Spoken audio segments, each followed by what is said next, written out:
వెంకటేశాయ నమః.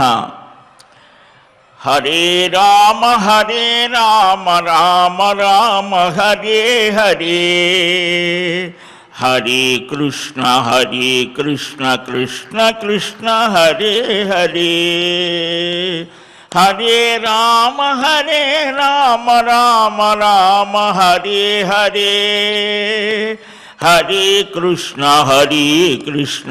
కృష్ణ కృష్ణ హరే హరే. శుక్లాంబరధరం విష్ణుం శశివర్ణం చతుర్భుజం ప్రసన్నవదనం ధ్యాయేత్ సర్వవిఘ్నోపశాంతయే.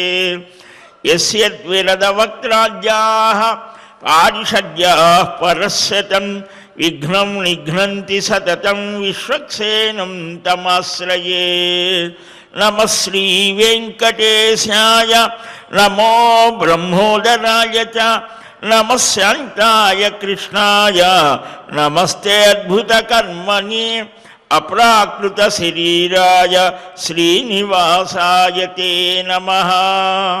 నారాయణం నమస్కృత్య నరం చైవ నరోత్తమం దేవీం సరస్వతీం వ్యాసం తతో జయముదీరయేత్. కృష్ణాయ వాసుదేవాయ దేవకీ నందనాయ చ నందగోపకుమారాయ గోవిందాయ నమో నమః. శ్రీలక్ష్మీవల్లభారంభాం విఖనో మునిమధ్యమాం అస్మదాచార్యపర్యంతాం వందే గురుపరంపరాం. నారాయణం నమస్కృత్య నరం చైవ నరోత్తమం దేవీం సరస్వతీం వ్యాసం తతో జయముదీరయేత్. అస్మత్శ్రీ గురుచరణారవిందాభ్యాం నమః. పరమగురుభ్యో నమః. సర్వగురుభ్యో నమః. ఏతదస్తీతి నాస్తితి న కశ్చిత్ ప్రతిదృశ్యతే తేషాం ఇమృశతామేవ తత్సమ్యక్ అభిధావతాం. పరమపురుషుని పాదపద్మాల దగ్గర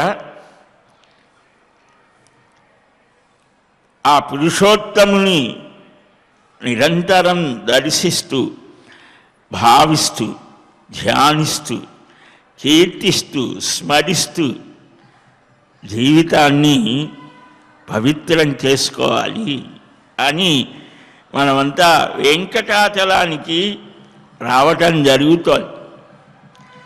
అనేకమైనటువంటి దృక్పథాలతో ఆలోచనలతో ఆ దేవదేవుని చెంతకు రావటం, ఇక్కడ ఏదో ఒక దివ్యానుభూతిని పొంది మరలా మన స్థానాలకు వెళ్ళి ఈ స్వామి దర్శనంతో కలిగిన ఉత్తేజాన్ని కొంతకాలం పాటు అనుభవించి మరలా ఇలాగా మరలా దర్శనం, ఆ ఆనందానుభవాన్ని పొందడం. ఆనంద జనకత్వాత్ అంటే ఆ స్వామి యొక్క విమాన శిఖరాన్ని చూస్తేనే చాలు ఆనందం కలుగుతుంది. అందుకనే దానికి ఆనంద నిలయము.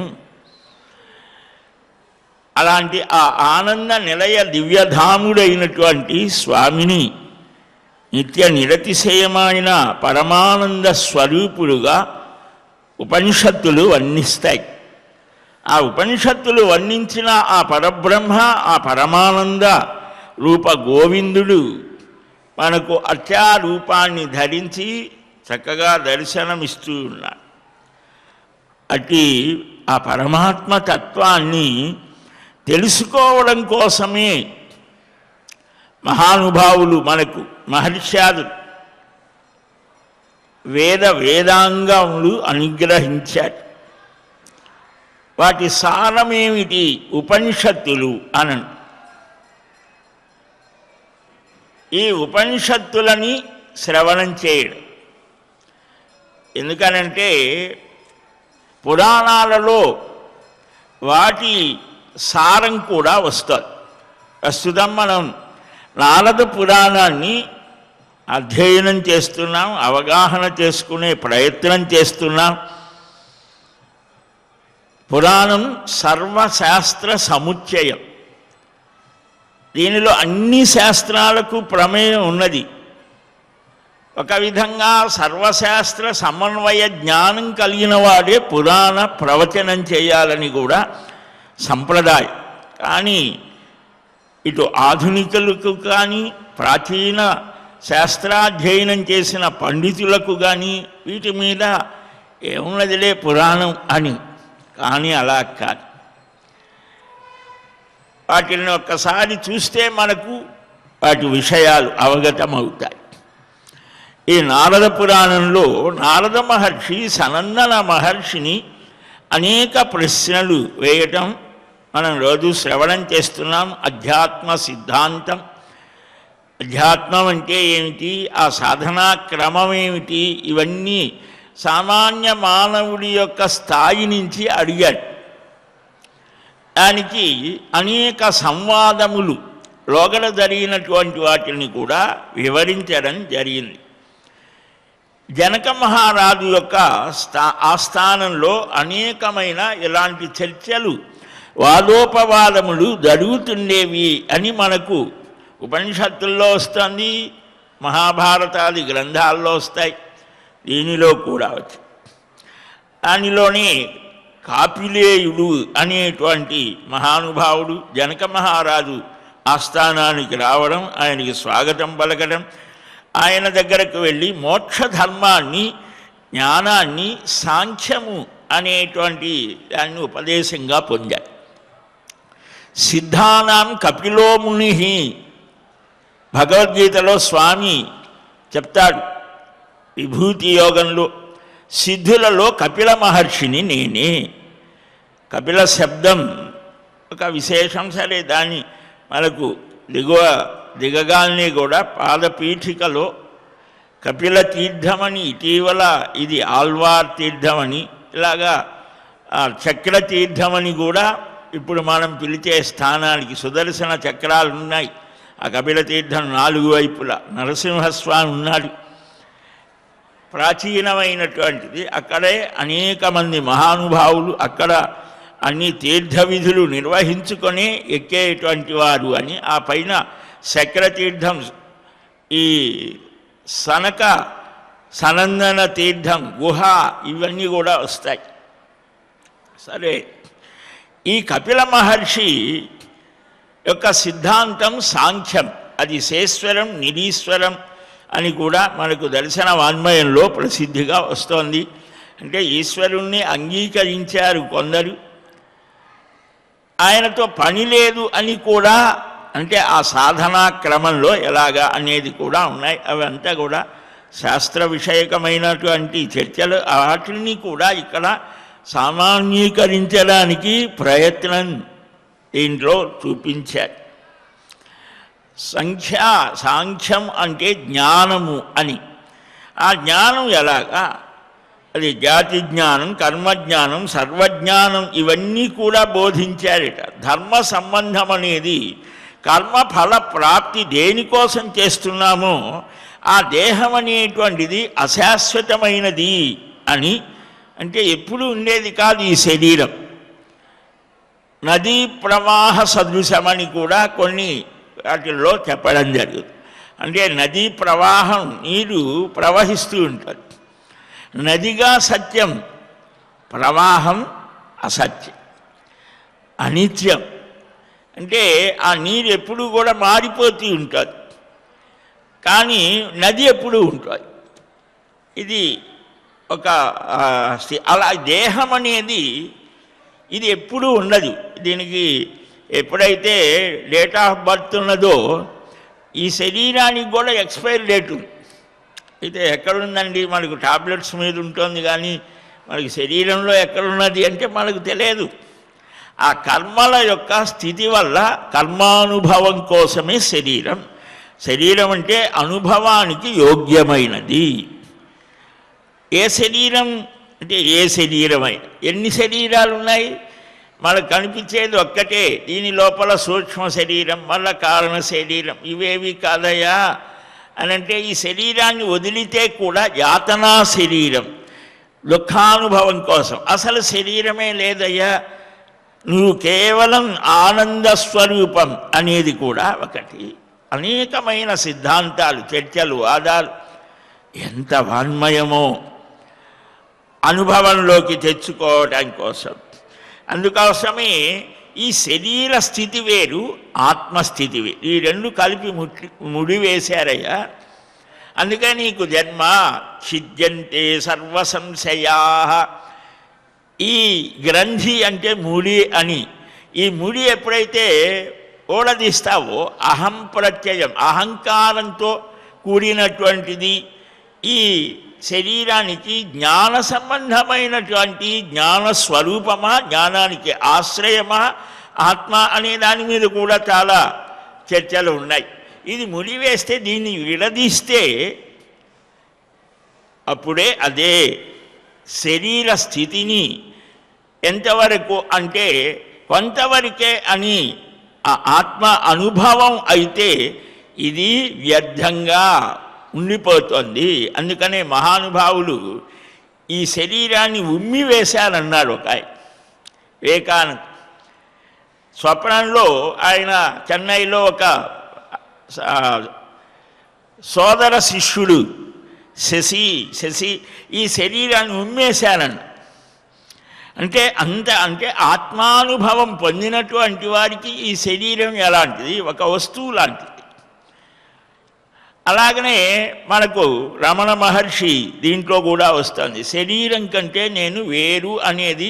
శరీరానికి ఆపరేషన్ జరిగి రక్తం కారుతూ ఉంటే ఫ్యాన్లు పెట్టారు శిష్యులు, అదొక ఇది పెడితే ఎంత బాధ కలుగుతుంది. అయినా సరే అంతకుముందు ఎలా ఉన్నాడో అలాగనే ఉన్నాడు.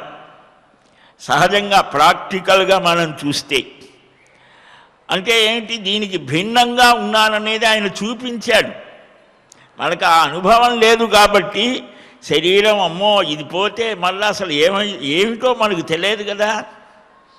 అందుకనే శరీరం కంటే ఆత్మ అనేది భిన్నము, భిన్న ధర్మాలు కలిగినటువంటి ఆ శరీర ధర్మాలు వేరు, ఆత్మ యొక్క స్థితులు వేరు. కనుక ఇది అశాశ్వతం, వినాశనం, దక్ష్యతి, వృద్ధి పొందేది, నశించేది, దహించబడేది అని దేహము అనే దానికి అది. శీర్యతి, శిథిలమవుతోంది కాబట్టి ఒక 25 సంవత్సరాల వయస్సులో వాడు మిసమిసలాడుతాడు. 50-60 ఏళ్ళు వచ్చేసరికి పళ్ళు ఊడటం మొదలవుతోంది, కంటికి కళ్ళజోడు వస్తుంది, ఇంకా రకరకాలైనవన్నీ బెల్టులు వస్తాయి, అన్నీ వస్తాయి కదా. శరీరం స్థూలం కావచ్చు లేదా కృషించిపోవచ్చు, అనేక మార్పులు, శిథిలమవుతూ ఉంటుంది, చివరికి వెళ్ళిపోతుంది. వాసాంసి దీనాన్ని యథావిహాయ, మురికి వస్త్రాన్ని ఎలాగైతే విదిలించి వేస్తామో అలాగా మహానుభావులు ఈ శరీరాన్ని వదిలివేసి క్రొత్త శరీరం, అసలు శరీరమే లేకుండా చేసేటువంటి స్థితి ఒకటి. ఒకవేళ శరీరం వస్తుంది, జాతస్య హి ధ్రువో మృత్యు ధ్రువం జన్మమృతస్య చ, స్పష్టంగా చెప్పారు మనకి. మళ్ళా వచ్చింది అనుకో, నీ స్థితిని అనుసరించి కొత్త శరీరం వస్తుంది, ఎందుకురా బాధ అని నీ స్వస్వరూపాన్ని గ్రహించు. అప్పుడు నీవు యుద్ధం చేయి, వ్యాపారం చేయి, వ్యవసాయం చేయి, నువ్వు ఏదైనా చేయి. ఏ పని చేసినా ఉత్సాహంగా, ధైర్యంగా, భయాలు పొందకుండా నిర్భయంగా నీవు జీవిస్తావు అని మనకు అమృతస్య పుత్రాః అని ఉపనిషత్తు బోధిస్తోంది. కనుకనే అధ్రువము, చలము, వినాశము అని దీనికి లోకసాక్షికంగా ప్రత్యక్షంగా నశిస్తూ ఉన్నా శాస్త్రజ్ఞానం చేత ఉన్నది అన్నా పరాజితుడే అవుతాడు. ఆత్మజ్ఞానం లేకపోవడమే ఆత్మకు మృత్యువు. కనుక శరీరానికి జరాస్వరూపం, వృద్ధాప్యం అనేది దానికి మృత్యు.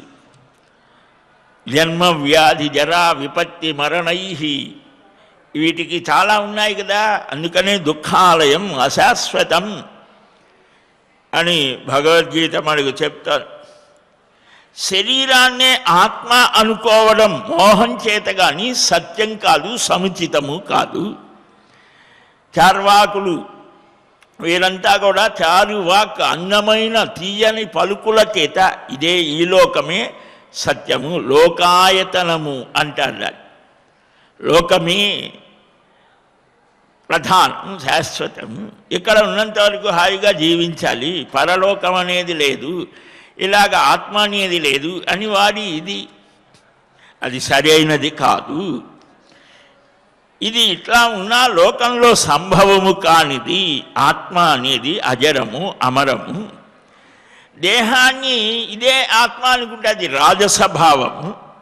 ఇది ఉన్నది, ఇది లేదు అని తమో లక్షణయుక్తమైన శరీరాన్ని లోక వ్యవహారంలో దేనిని ఆధారంగా చేసుకొని చెప్పాలయ్యా? భావము, అభావము, వీటికి మూలమైనటువంటి నిశ్చయం ప్రత్యక్షమే. కాబట్టి ఈ అనుమానంతో రేతశోణిత సంయోగం చేత ఘృతపాక స్థితి లాంటిది అని, అంటే ఇక్కడ కొంచెం పారిభాషిక పదాలతో ఉంటాయి. ఈ జాతి జ్ఞానం అయస్కాంతం లాంటిది అని ఇలాగా ఈ నాస్తికులైన వాడు ఎలాగ నిశ్చయం చేస్తారు?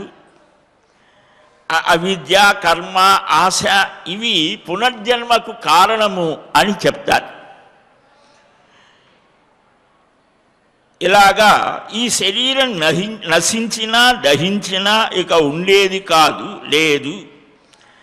ఆ అవిద్య నశించినా దాని నుండి మరొక మోహం పుడుతోంది. దీనినే సత్వసంక్షయము అంటారు. మనకు పునర్జన్మ, కర్మ, ఈ వలయం ఇవన్నీ కూడా చెప్పుకున్నాం. మనకు ఉన్నది మన రక్తంలోనే ఉంది. అనేక కథలు చెప్తారు. అయితే ఏ స్థితిలో ఉన్నా ఎన్నో జన్మలలో మనం పేర్చుకున్నటువంటి సంస్కారాలు మనల్ని నడిపిస్తాయి. దానికే మహానుభావులు చెప్తూ ఉంటారు ఒక చమత్కారం కాదు, అది మనకు మనస్సుకి పట్టడం కోసం. పూర్వం కాశీకి వెళ్ళేవారు. అంటే అడవులు ఇవన్నీ నదులు దాటి అనేక కష్టాలు పడి వెళ్ళేవారు. కాశీకి వెళ్ళినా కాటికి వెళ్ళినా ఒకటే అని. అంటే మళ్ళీ తిరిగి వస్తాడో రాడో, మధ్యలో దొంగలు కొట్టవచ్చు, లేదా పులులు మింగచ్చు, ఏదైనా కావచ్చు అని. అందుకనే తిరిగి వచ్చిన వాడికి మేళతాళాలతో స్వాగతం పలికి అందరికీ ఇవి అన్న ప్రసాదం పెట్టి ఇలాగ చేసేవారు నిన్న మొన్నటి వరకు కూడా. ఇప్పుడు కూడా కొందరు చేస్తున్నారు అనుకోండి. ఇప్పుడు ఫ్లైట్లో ఏదో కొన్ని గంటల్లోనే వెళ్ళొచ్చు, మళ్ళా కావచ్చు. కానీ వెనక అలా కాదు. అట్లా ఒక బృందం వెళ్ళారట. ఒక సద్బ్రాహ్మణుడు బయలుదేరాడు కాశీ. వెళ్తూ ఉంటే కొంచెం దగ్గరకు వచ్చాడు. వచ్చేసరికి అంత్యకాలం ప్రాప్తమై, ఎక్కడి దాకా వచ్చామురా అంటే ఇక్కడ అంతా కూడా ఈ రకరకాల వాసనలు వస్తున్నాయి గురువుగారు. ఇక్కడ ఈ తలారులు, ఈ వధ్య ఈ ఉరి తీసేవాళ్ళు, రకరకాల వాళ్ళు ఉన్నటువంటి వాటికలాగా ఉన్నది అని అంటే, అరే ఇక్కడికి వచ్చామా అంటూ మరణించాడు. ఆ అంత్యకాలంలో అంటే నారాయణ స్మృతి అని కదా, అంటే సామాన్య స్థితిలో ఉన్నట్టు. అది ఆ సంస్కారం మరుసటి జన్మ అక్కడే పుట్టాడు. ఆయన ఉద్యోగం ఏంటి అంటే ఉరిశిక్ష వేసిన వాడికి ఉరి తీయడం. మామూలుగా అది చాలా తక్కువది అని మనం అనుకుంటాం కదా సామాన్య స్థితిలో. కానీ ఆయన అనుకోలేదు. ఆయన ఏం చేశాడు, ఆ తీసేటువంటి స్థానాన్ని బాగా చక్కగా పుష్పాలతో దేవుడి ఫోటోలు పెట్టేశాడు, అగరవత్తీలు వెలిగించాడు, కర్పూర, అదొక దేవాలయంలాగా చేసి పెట్టాడు. చేసి ఆ ఉరి తీసే సమయంలో నామస్మరణ చేసేవాడు. గోవింద, హరి గోవింద, రామ్ రామ్ గోవి, అలాగా రామ రామ రాజా రామ్, రామ రామ దశరథనందన, రామ్ రామ్ రామ్ దశముఖమర్దన, రామ్ రామ్ రామ్ పశుపతి రంజన, రామ్ రామ్ రామ్ పాప విమోచన రామ్ రామ్ రామ్ అలాగ భజన చేస్తుంటే వాళ్ళు బాగా తాదాత్మ్యం పొందినప్పుడు ఈ తాడు లాగేవాడు. ఏమైంది, వాడు ఉత్తమ స్థితిని పొందేవాడు. అంటే వృత్తి ఏదైనా నీ వృత్తం అనేది సరిగ్గా, అంటే వృత్తం అంటే నడవడిక, ఆ ఆలోచన చక్కగా ఉంటే ఏ వృత్తి తప్పు కాదు, దోషం కాదు. నువ్వు చేసేటువంటి పనిని భగవత్ సేవగా చేస్తే అది నీకు ఉత్తమమైన స్థితి కలిగిస్తోంది అని ఆ సంస్కారం చేత అలాంటిది అని ఇంకా కాపలాగా చాలా చెప్పారు. తస్మాత్ మన శరీరంలోనే ఉన్నారయ్యా దొంగలు, కామ క్రోధ లోభ మోహము మదము మాత్సర్యం. ఈ వీరు జ్ఞానరత్న అపహారిత, జ్ఞానమనే రత్నాన్ని అపహరిస్తారు. తస్మాత్ జాగ్రత్త జాగ్రత్త.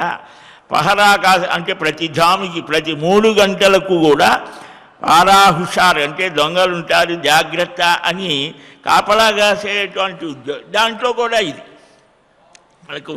కనుక ఇక్కడ ఈ హేతువులన్నీ కూడా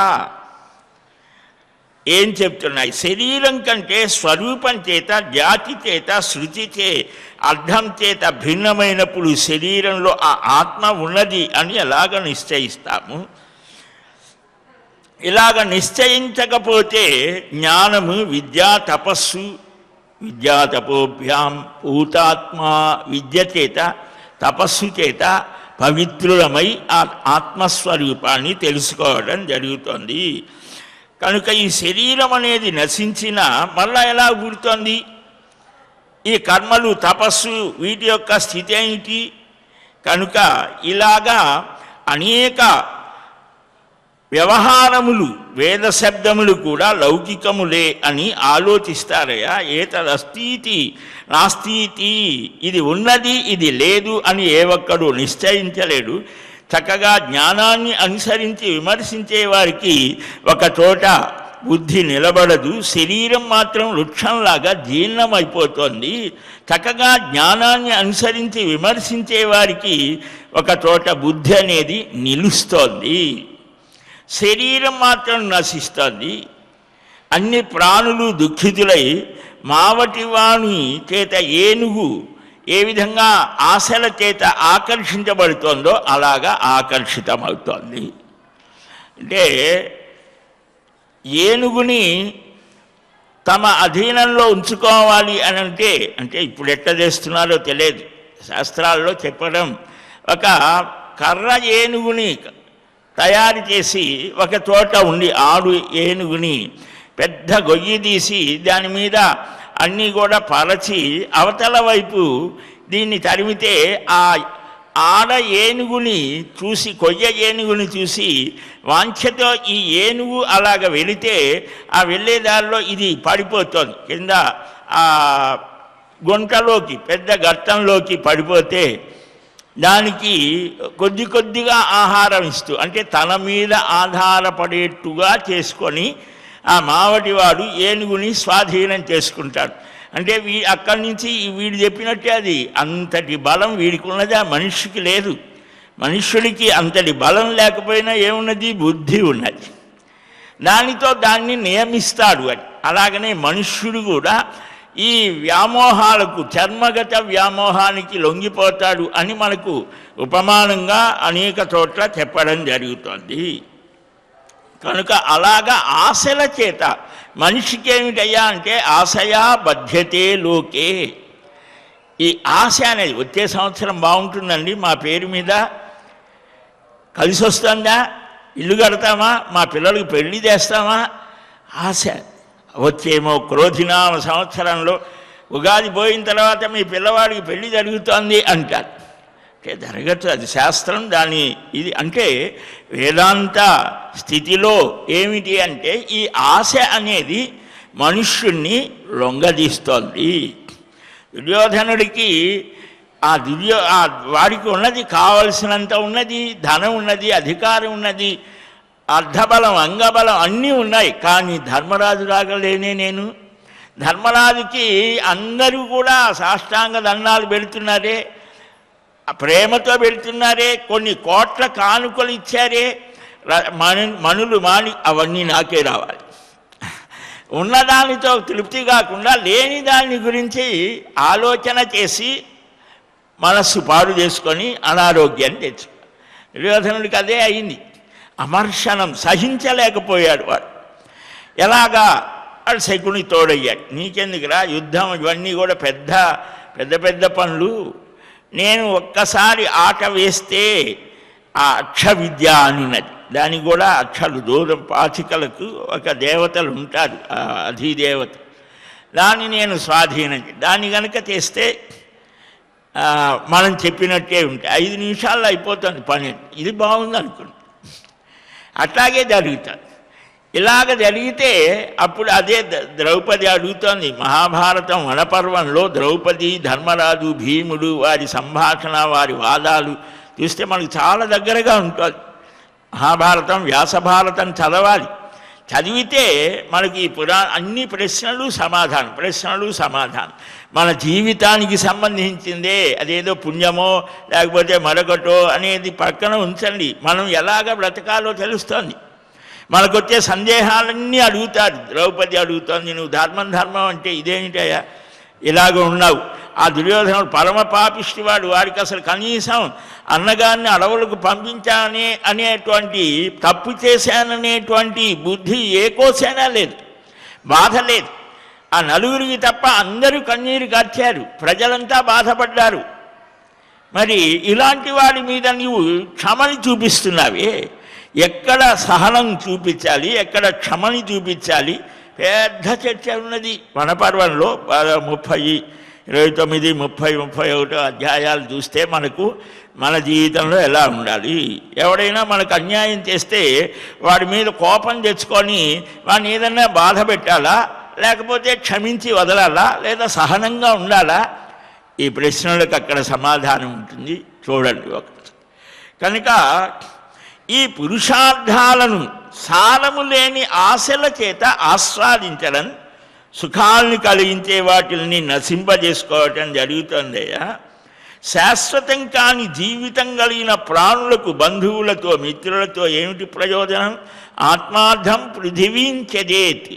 ఆ ముముక్షు కలిగినటువంటి వారు సర్వాన్ని త్యజిస్తారు. మనం కాదు, మనకు అన్నీ ఉన్నాయి కాబట్టి మనం ఇక్కడ ఉండి ఎలాగ చేయాలి అది కూడా చెప్పారు. అంతటిని వదలి క్షణంలో వెళ్ళి మళ్ళా తిరిగి రాడు కదా. కనుక ఇవన్నీ కూడా ఇంకా విస్తృతంగా చెప్పారు. ఇది ఎలాగయ్యా? ఆశ్చర్యాన్ని పొందాడు జనక మహారాజు. జ్ఞానం అనేది ఉండకపోతే జ్ఞాన అజ్ఞానాల చేత ప్రయోజనమేమిటి?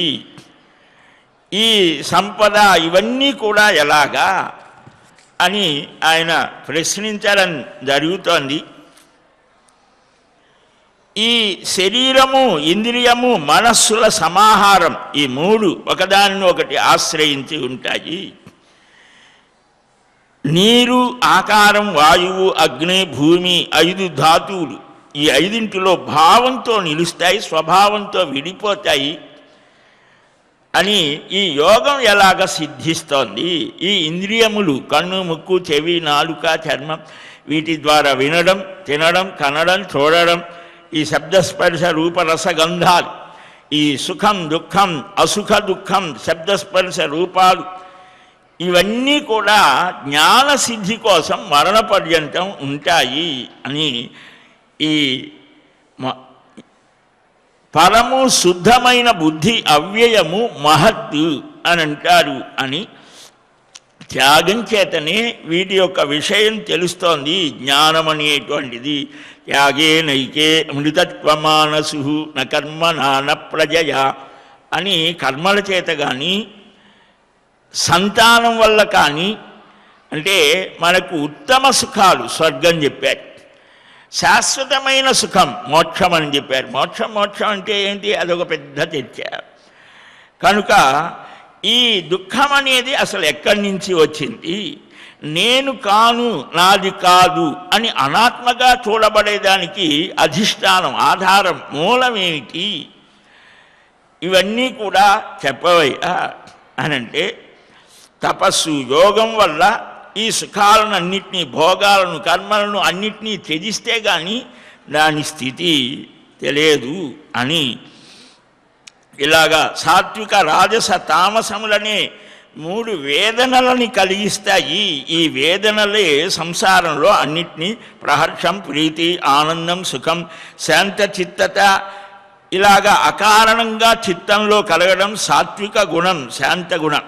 అసంతోషం, పరితాపం, శోకం, లోభం, అసహనం ఇవి అకారణంగా సకారణంగా కలగటం రజోగుణం వల్ల.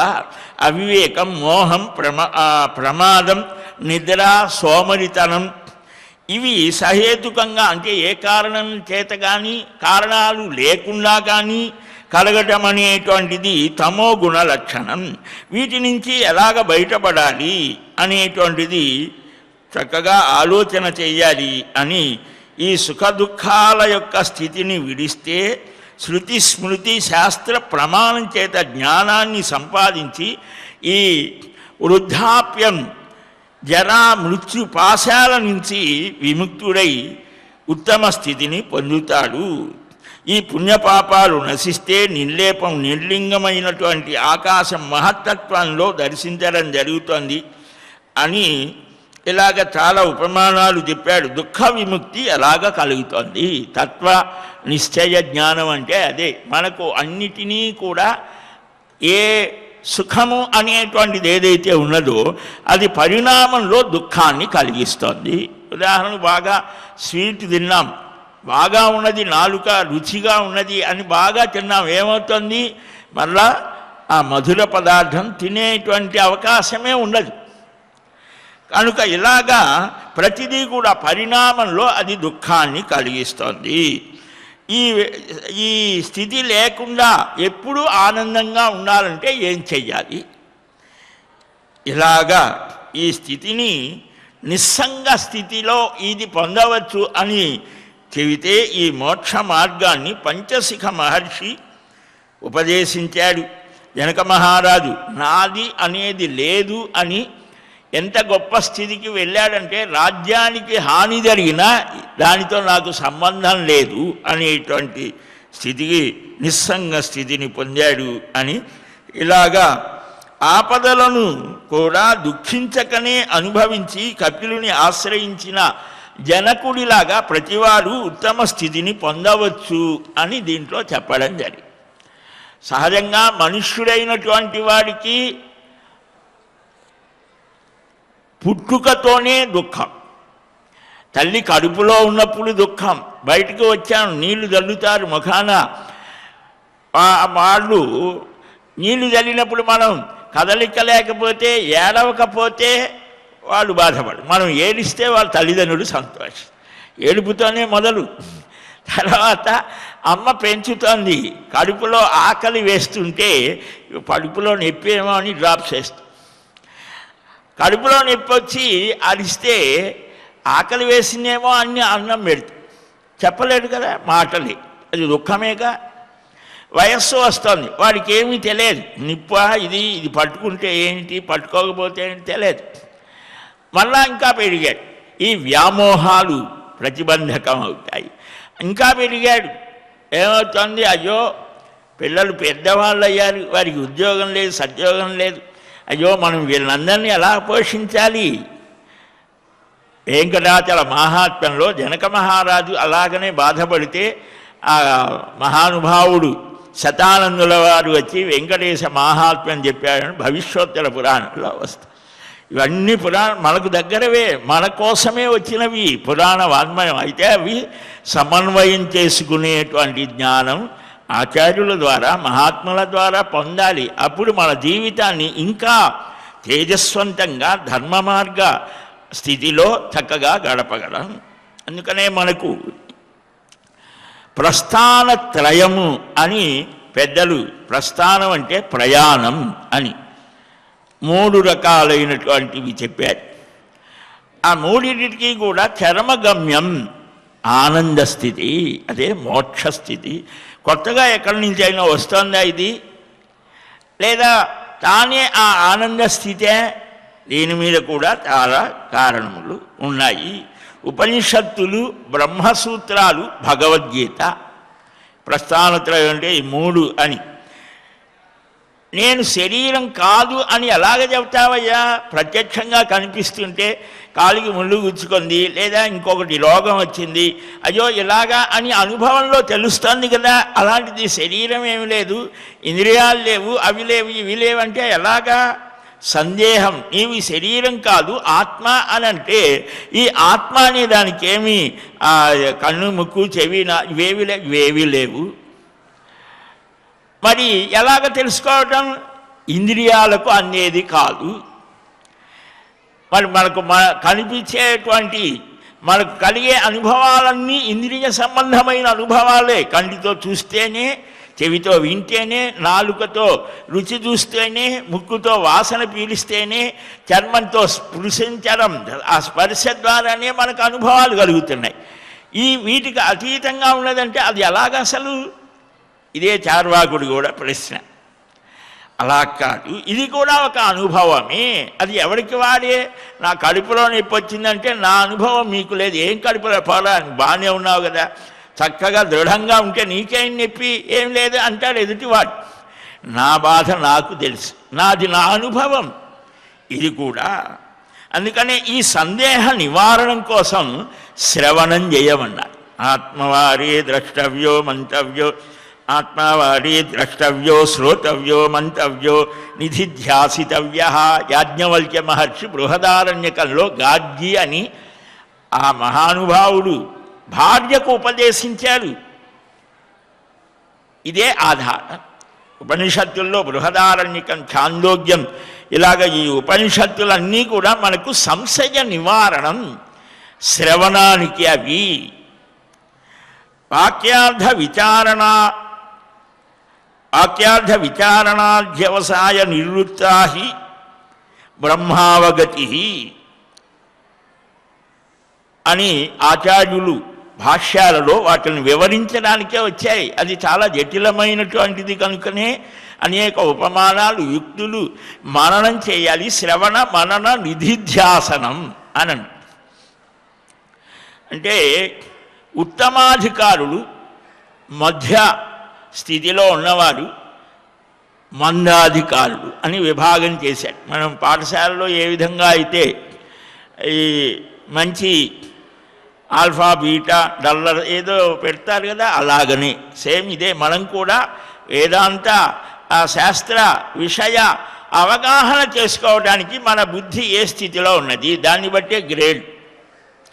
ఈ మందాధికారులు లోకంలో ఎక్కువ వారే కదా, వారికి వాక్యార్థ ఉపనిషత్ వాక్యార్థ శ్రవణం చేయాలి. మనన నిధిధ్యాసనం చేత బ్రహ్మానుభవం సిద్ధిస్తోంది. ఆత్మాచ బ్రహ్మ బ్రహ్మభావశ్చ మోక్ష అని భాష్యకారులు చెప్తారు. ఈ యాజ్ఞవల్క్య మైత్రేయీ సంవాదం చాలా విశేషంగా వస్తుంది. ఈ బ్రహ్మసూత్రాలు ఆ ఉపనిషత్ వాక్యాలని సమన్వయం చేయడానికి, సందేహాలు పోగొట్టుకోవడానికి, నిశ్చయ జ్ఞానం కలగటానికి బ్రహ్మసూత్రాలు వచ్చాయి. భగవద్గీత నిధిధ్యాసనం అన్నారు, అది అనుభవం, నిశ్చయం. ఇది ఈ మూడిటిని సేవించమన్నారు. అక్కడ ప్రయాణం పూర్ణమవుతోంది. కనుక ఈ శ్రవణ బుద్ధి అనేటువంటి దాని ద్వారా అంతఃకరణ చతుష్టయము అనే మాట వింటూ ఉంటాం. ఈ మనస్సు, బుద్ధి, చిత్తము, అహం ఒకటే 4 స్థితులలో 4 పనులు చేస్తారు. ఈ అహం అనేటువంటిది మామూలుగా మనం వాడికి అహంకారం ఎక్కువ అంటూ ఉంటాం, అది గర్వం అనే భావన. కానీ వేదాంత శాస్త్ర స్థితిలో అహం ప్రత్యయం, అది ఆ అహం అనేటువంటిది పరిమితమైన అహం, అది పూర్ణత్వాన్ని పొందాలి, అదొక స్థితి అని కూడా. అదే ప్రయాణం, దానితో పూర్తి అవుతుంది. ప్రస్థానం అంటే ప్రయాణం. 3 రకాలైన స్థితులతో వీడు సాగించి ప్రయాణాన్ని పూర్తి చేయాలి. ఏమిటా ప్రయాణం పూర్తి చేయడం? తానెవరో తెలుసుకోవడమే. తాను కేవలం శరీరమే కాదు అనేటువంటి స్పృహ అనుభవంలోకి వచ్చినప్పుడు దానికేం చేయాలి అంటే ఉపనిషత్ శ్రవణం చేయమన్నా. మననం చేసుకోమన్నాడు, నిశ్చయాన్ని పొందమన్నాడు. ఆ గీతాచార్యులు వాటిని అన్నిటినీ సమన్వయం చేస్తూ ఆ అనుభవ శ్రవణం మననం చేయడానికే బ్రహ్మసూత్రాలు. ఈ ఆత్మ పరబ్రహ్మ, పరమాత్మ, ఆత్మ పరమాత్మ, ఈ ప్రకృతి, ఈ మూడిటి యొక్క స్థితి ఏమిటి? జీవ జగద్ ఈశ్వరుడు ఈ మూడు ఒకడేనా, వేరువేరా? పరబ్రహ్మ ఒక్కడే సత్యమా? ఇవి కూడా సత్యమా? ఈ మూడు ఆయనతోనే కలిసి ఉన్నాయా? సూక్ష్మ స్థితిలో ఉన్నవేవో మళ్ళా స్థూలానికి కూడా వచ్చినా అవే ఉన్నాయా? నామరూపాలు కోల్పోతే అది ఏమిటి? నామరూపాలతో ఉంటే ఏమిటి? ఇది తెలుసుకుంటే ఇది యథార్థమైనటువంటి జ్ఞానము. కనుక ఈ ఆత్మస్వరూపం అంటే ఏమిటి, పరమాత్మ స్వరూపం అంటే ఏమిటి అనేటువంటి విషయాలను మనకు చాలా సూక్ష్మంగా అనేకమైనటువంటి వాదములను, రకరకాలైనటువంటి భావధారలని మనకు నారద పురాణం ఇస్తారు. పురాణాలంటే ఏదో కేవలం వ్రతాలు, పూజలు, ఇంకేదో భక్తి, క్షేత్రాలు, మహాత్మ్యాలు ఇవే కాదు. తత్వం వస్తుంది, శాస్త్ర పరిచయం ఇస్తారు. అయితే అవన్నీ కూడా మనం చక్కగా గ్రహించేటువంటి స్థితి ఉండాలి.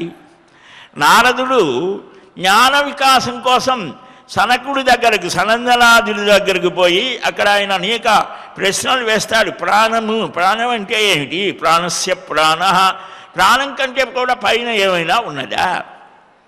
ప్రాణానికే ప్రాణమైనటువంటిది ఏమిటి? ఇవన్నీ కూడా ఆయన చర్చిస్తారు. ఇది మనకు కొద్ది సమయంలో తేలేవి కాదు ఇవి. గురువు అందుకని జ్ఞానం అనేది ఆ గురు శిష్యుల ద్వారానే రావాలి, బహిరంగ ఉపన్యాసాల ద్వారా వచ్చేది కాదది. ఈ కర్మాచరణ అట్లాగని మనం కర్మలు వదలాలా? కర్మను వదలటానికి లేదు. ఎంతవరకు ఆ స్థితి వచ్చేంతవరకు కర్మణ జాయతే భక్తి, ఆ కర్మల వల్ల భక్తి, చిత్తశుద్ధి, ఆ భక్తి వల్ల జ్ఞాన వికాసం కలుగుతోంది. అలాంటి స్థితిని మనకందరికీ కలిగించాలి అని మహానుభావుడు నారద మహర్షి, పంచశిఖ మహర్షి, జనక మహారాజు యొక్క సంవాదాన్ని ఆ మహానుభావుడు చెబితే చక్కగా గ్రహించాడు అని 45 అధ్యాయాలలో ఈ విశేషాలను అనేకం అందించారు. ఇంకా చాలా ఉన్నాయి, వాటిని అన్నింటినీ కూడా క్రమంగా గ్రహిద్దాం. శ్రీకృష్ణ గోవింద హరే మురారే, హే నాథ నారాయణ వాసుదేవ, గోవింద జయ జయ గోపాల జయ జయ, రాధారమణ హరి గోవింద జయ జయ, హరే రామ రామ రామ హరే హరే, హరే కృష్ణ కృష్ణ కృష్ణ హరే హరే. స్వస్తి ప్రజాభ్యః పరిపాలయంతాం న్యాయ్యేన మార్గేణ మహీం మహిషాః. గోబ్రాహ్మణేభ్యः శుభమస్తు నిత్యం. లోకాः సమస్తాः సుఖినో భవంతు. కాళే వర్షతు పర్జన్యः పృథివీ సస్యశాలినీ. దేశోऽयं క్షోభరహితో బ్రాహ్మణాः సంతు నిర్భయాः. అపుత్రాः పుత్రిణः సంతు పౌత్రిణः. అధనాः సధనాः సంతు జీవంతు శరదాం శతం. మంగళం కోసలేంద్రాయ మహనీయ గుణాబ్ధయే, చక్రవర్తి తనూజాయ సార్వభౌమాయ మంగళం. శ్రియకాంతాయ కళ్యాణ నిధయేర్ధినాం, శ్రీవేంకట నివాసాయ శ్రీనివాసాయ మంగళం. బలం విష్ణోః ప్రవర్ధతాం. సర్వం శ్రీకృష్ణార్పణమస్తు. వాసుదేవ నారాయణ ముకుంద మాధవ శ్రీహరి గోవింద వాసుదేవ. ఏడుకొండలవాడ వెంకటరమణ గోవింద గోవింద గోవింద గోవింద.